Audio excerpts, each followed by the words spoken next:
Hello, मैं हूं अव्वल। कोई भी लैंग्वेज हो, हिंदी या इंग्लिश, एक बागीचे की तरह होती है, एक गार्डन की तरह होती है। जैसे बागीचे में तरह तरह के फूल होते हैं, कुछ पुराने मुरझा जाते हैं, कुछ नए निकल आते हैं और कुछ बदल दिए जाते हैं।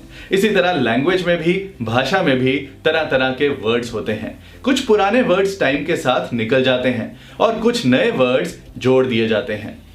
जो इंग्लिश शेक्सपियर के टाइम पर बोली जाती थी, अब नहीं बोली जाती। जो हिंदी चाणक्य के टाइम पर बोली जाती थी, अब बहुत बदल चुकी है।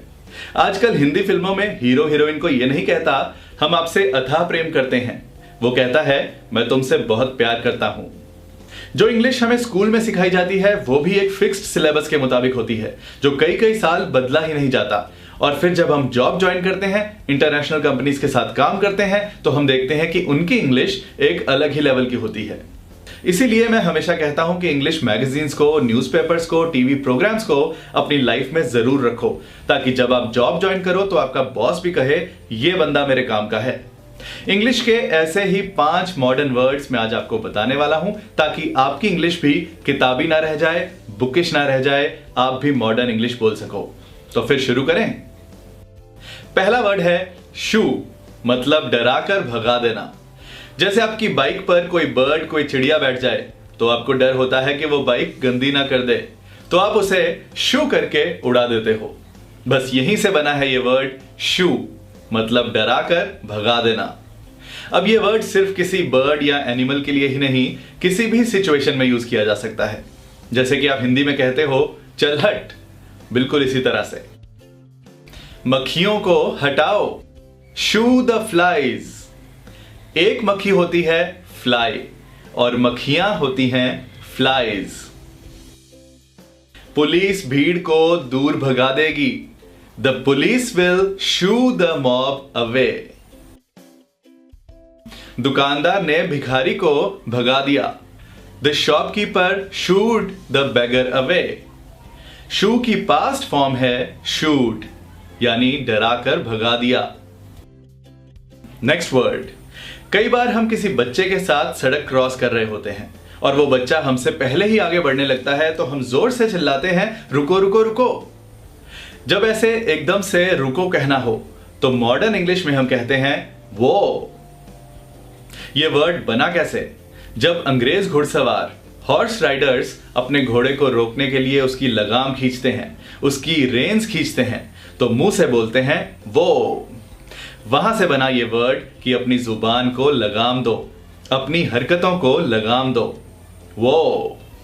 इसके स्पेलिंग पर मत जाना, इसे लिखा ऐसे जाता है पर बोलने में ये है वो, बिल्कुल हिंदी वाला वो।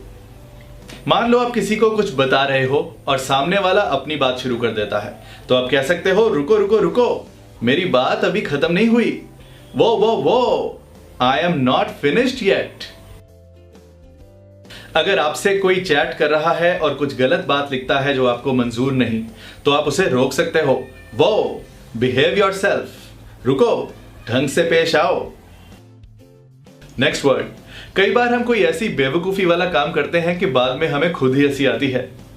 जैसे कि आपने फोन हाथ में पकड़ा हो और आसपास ढूंढ रहे हो कि फोन कहां है, और जब बाद में रियलाइज होता है कि फोन हाथ में ही था, तो हम कहते हैं मैं भी ना, यानी मैं भी ना कितनी जाहिर सी बात नहीं समझ पाया। इसी तरह से कई बार हम किसी दूसरे की बेवकूफी के लिए भी कहते हैं तुम भी ना, बेवकूफी अपनी हो या किसी दूसरे की। मॉडर्न इंग्लिश में इस बात को कहने के लिए हम कहते हैं डा, यानी कितनी जाहिर सी बात थी पर समझ नहीं पाए।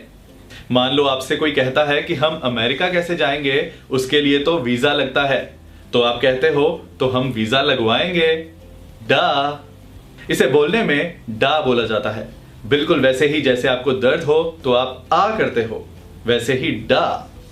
मान लो आप अपनी वाइफ को कहते हो कि कल संडे है, कल मैं फ्री हूं तो कल तुम्हारा बैंक अकाउंट खुलवा दूंगा, और आपकी वाइफ कहती है कल संडे है तो कल बैंक भी तो बंद होगा ना, और आप अपनी इस बेवकूफी पर कहते हो डा, यानी मैं भी ना। Next word. जब आप किसी को चुप कराते हो तो आप श्श करते हो। यहीं से बना है इंग्लिश वर्ड शश, जिसका मतलब है चुप कराना, बोलने से मना करना। अगर आपका किसी के साथ झगड़ा हो जाए और वो आपको कहे चुप, तो आप उसे कह सकते हो मुझे चुप करने को मत कहो, डोंट यू शश मी। अगर आप सिनेमा हॉल में मूवी देख रहे हो तो आप अपने साथ वालों को कह सकते हो कि अपने बच्चों को चुप करने के लिए कहो, please ask your children to shush. जब मैंने पैसे मांगे तो पापा ने मुझे चुप करा दिया, my father shushed me when I asked for money. Shush की पास्ट फॉर्म है शश्ड, यानी चुप करा दिया। नेक्स्ट वर्ड, जब हम किसी से हां या ना में उनकी राय पूछते हैं, मान लो आप अपने दोस्तों से पूछते हो कि समर वेकेशन के लिए नैनीताल सही है, हां या ना, यस और नो। मॉडर्न इंग्लिश में आप यस और नो की जगह इस तरह से पूछो, ये और ने। रेस 3 देखने के बारे में आपका क्या ख्याल है, ये और ने? वैसे इस वीडियो के बारे में आपका क्या ख्याल है, ये और ने? मैं आपके लाइक्स और कमेंट्स का इंतजार करूंगा। Best of luck.